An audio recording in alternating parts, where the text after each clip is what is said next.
Hello বন্ধুরা, বাবলির রান্নাঘরে তোমাদের অনেক অনেক স্বাগত জানাই। আশা করি তোমরা খুব ভালো আছো, আমিও ভালো আছি। তো আজকে আর একটা রান্না শেয়ার করব, চলুন রান্নাটা শুরু করি। তো আজকে করলা আলুর একটা রেসিপি শেয়ার করব। তা করলা কেটে আমি লবণ হলুদ দিয়ে মেখে রেখে দিয়েছি, জলটা ফেলে দিয়েছি। আর এটা আলুটা কেটে নিয়েছি। এখানে লাগছে পেঁয়াজ কুচি, রসুন কুচি, সর্ষে বাটা, সাদা সর্ষে, লঙ্কা বাটা, জিরে বাটা, রসুন বাটা, এটাই লাগছে। তো আমি গ্যাসটা অন করে দিচ্ছি। এটা আমি রিফাইন তেলে করব, তো আমি রিফাইন তেলটা কড়াইয়ে দিয়ে দিচ্ছি। কড়াই গরম হয়ে গেছে, তো তেলটা গরম হয়ে গেছে, আলুটা ছেড়ে দেবো।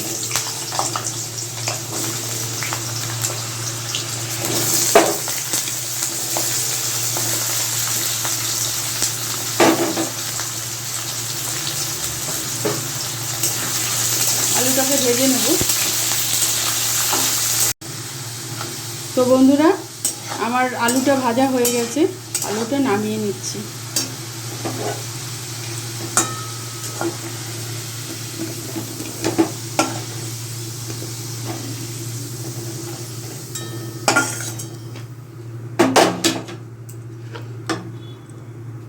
এই তেলে আমি রসুন কুচিটা দিয়ে দেবো, পেঁয়াজ কুচিটা দিয়ে দেবো, ভেজে নেব। তো আমার পেঁয়াজটা ভাজা হয়ে গেছে, তো এতে আমি পাঁচফোড়ন দেবো। পাঁচফোড়নটা দিয়ে দিলাম। আমি করলাটা দিয়ে দেবো।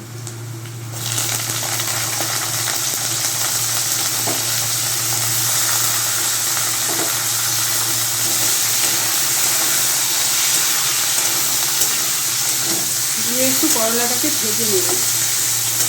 আমার করলাটা ভাজা হয়ে গেছে, আমি এখন হলুদটা অ্যাড করে দিচ্ছি। হলুদ দিচ্ছি,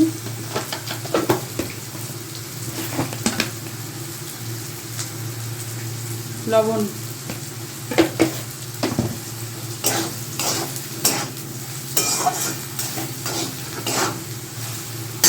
আলুটা অ্যাড করে দেবো।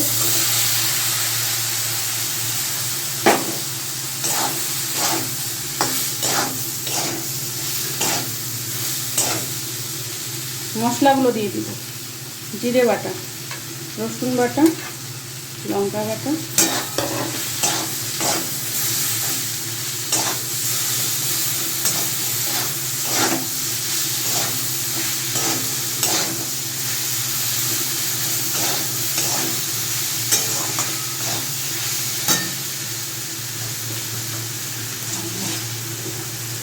তারপর জল দিব।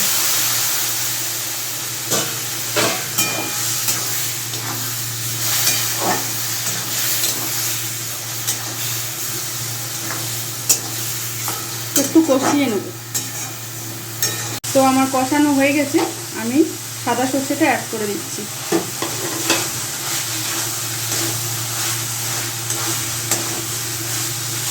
আপনারা এখানে পোস্ত বাটাও দিতে পারেন, আমি সাদা সর্ষে দিয়ে করবো আজকে, তাই সাদা সর্ষেটা দিয়েছি।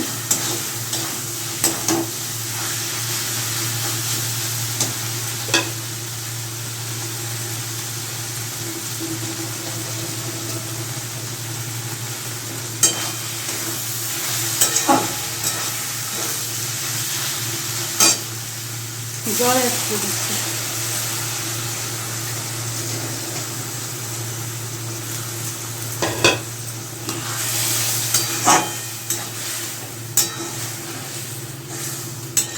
একটু সেদ্ধ হবে হালকা, তো ফিরে আসছি।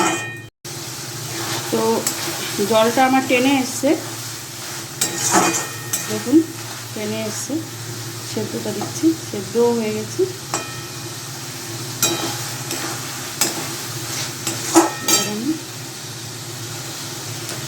কাঁচা লঙ্কাটা দিয়ে নামিয়ে নেব।